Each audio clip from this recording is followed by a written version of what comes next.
उत्तर प्रदेश के पूर्व मुख्यमंत्री और समाजवादी पार्टी के राष्ट्रीय अध्यक्ष अखिलेश सिंह यादव आज रांची पहुंचे। रांची बिरसा मुंडा एयरपोर्ट पर उनके कार्यकर्ताओं ने जोरदार स्वागत किया। अखिलेश सिंह यादव आज नेमरा जाएंगे और नेमरा में मुख्यमंत्री हेमंत सोरेन से मुलाकात भी करेंगे, क्योंकि गुरुजी के 4 तारीख को देहांत के बाद मुख्यमंत्री हेमंत सोरेन नेमरा में है और ऐसे में श्रद्धा कर्म में शामिल होने के लिए सपा के राष्ट्रीय अध्यक्ष आज झारखंड पहुंचे हैं। उन्होंने कहा कि जिस तरह से शिबू सोरेन ने जो आदिवासी समाज के लिए, झारखंड के लिए जो किया है, वो हमेशा याद रखा जाएगा। तो ऐसे में जिस तरह से सपा के कार्यकर्ताओं ने राजधानी रांची के बिरसा मुंडा एयरपोर्ट पर अखिलेश सिंह को बाहर आते ही उनका जोरदार स्वागत करते हुए और नारों के साथ यहां से उनका प्रस्थान सीधे नेमरा के लिए आगे बढ़ गया है। एयरपोर्ट से बाहर निकलते हुए क्या कुछ कहते हुए नजर आ रहे हैं सपा के राष्ट्रीय अध्यक्ष अखिलेश सिंह यादव, चलिए हम आपको सुनाते हैं। झारखंड मुक्ति मोर्चा और झारखंड के बहुत बड़े नेता शिबू सोरेन जी जब नहीं रहे, वैसा नेता जो जल जंगल जमीन से जुड़ा हुआ दीपक थोड़ा नीचे। शिबू सोरेन जी ने आदिवासी भाई बहनों की तकलीफ, परेशानी और अन्याय जो उनके साथ हुआ, उसके लिए जीवन भर संघर्ष किया। ऐसे बहुत कम नेता हैं जिन्होंने अपने पूरे जीवन में एक पार्टी खड़ी की हो, नया प्रदेश बनाने में संघर्ष किया हो और अपनी अगली पीढ़ी को वो विरासत के रूप में देखे गए हों। आज मैं झारखंड मुक्ति मोर्चा और झारखंड के मुख्यमंत्री हेमंत सोरेन जी से मिलने आया हूँ। उनके इस दुख में मैं शामिल होने आया हूँ। उनके सभी साथी सहयोगी जो दुखी हैं क्योंकि शिबू सोरेन जैसा नेता उन्होंने खोया है, वैसा नेता बनना होना बहुत मुश्किल काम है। उनका पूरा जीवन संघर्ष से भरा रहा, पूरा जीवन उन्होंने संघर्ष किया।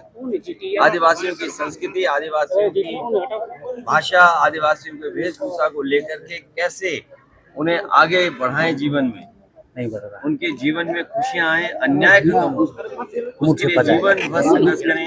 हेमंत सोरेन जी मुख्यमंत्री झारखंड को एक विरासत में न केवल विचारधारा मिली है, बल्कि एक पिता का लंबा संघर्ष के बाद जो उन्हें एक विरासत में चीजें मिली, मुझे उम्मीद है कि वो उस विरासत को और आगे बढ़ाने का काम करेंगे और शिबू सोरेन जी के रास्ते पर चल करके इस प्रदेश को और खुशहाल और आदिवासी भाई बहनों को सम्मान दिलाने का काम करेंगे। सर, एफआईआर के मुद्दे पे क्यों भाग रही है केंद्र सरकार? भारतीय जनता पार्टी का सबसे बड़ा काम है साजिश करना, षड्यंत्र करना, और जब बुनियादी सवालों के जवाब उनके पास नहीं है तो चुनाव में किस तरीके से षड्यंत्र करें, चुनाव में कैसे हेराफेरी करें।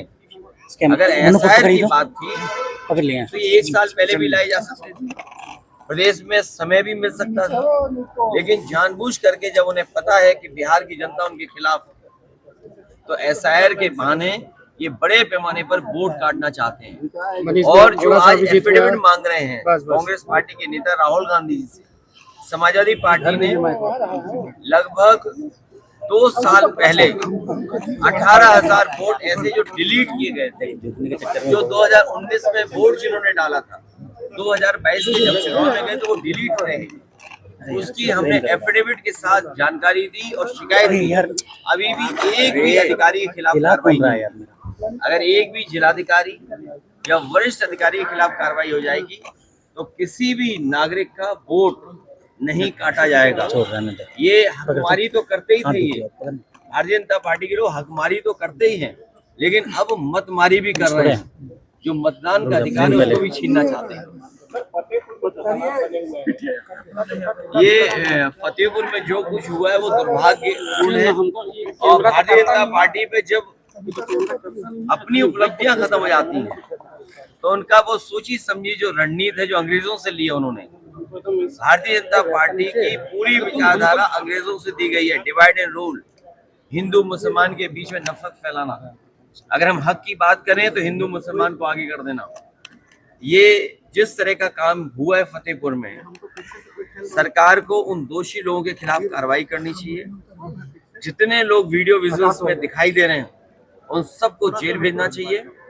और अगर जिलाधिकारी और पुलिस विभाग वहां का नहीं भेजा है तो कहीं ना कहीं सरकार को ये निर्णय लेना चाहिए कि वो अधिकारी रहने लायक नहीं है, उन्हीं के कारण वो घटना हुई है।